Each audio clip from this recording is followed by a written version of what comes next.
Did you know that you can download any kind of mobile apps on your Windows 11 PC that you use on your daily life?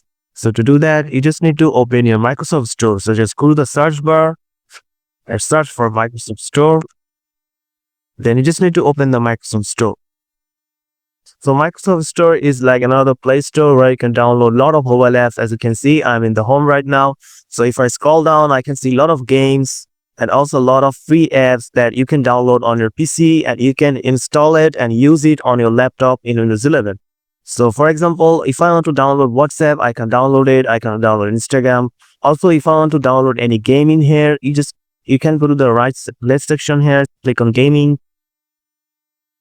and you can download lots of mobile apps that you can play on your mobile, or also you can play this on your PC.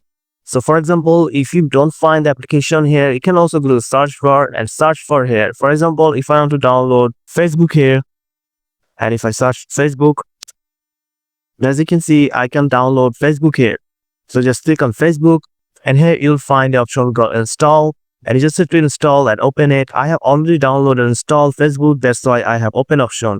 But remember, you need to sign in with your Microsoft account to do this. So if you don't have a Microsoft account, you can just come to Microsoft Store and sign in with your Microsoft account, and now you can download and install any kind of software in your PC. So if I install it and open it, this will take me to the Facebook application just like you use on your phone.